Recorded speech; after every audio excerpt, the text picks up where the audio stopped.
For the next person sentenced to die by lethal injection in Florida, the jury will have to unanimously find an aggravating factor and then vote at least 10-2 to recommend the death penalty.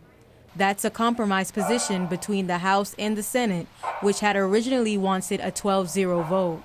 The Supreme Court of the United States has never required a unanimous recommendation for death, and Florida's prosecutors believe that a supermajority, such as 10, is an appropriate number so that no one or two individuals can control the entire process.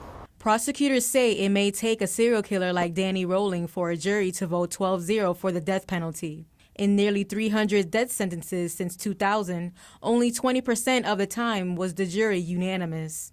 Defenders suggest that since a unanimous vote is required for guilt, it should apply for punishment. Juries are required to reach unanimous decisions in every other part of the law to convict somebody of DUI, petty theft, writing a worthless check.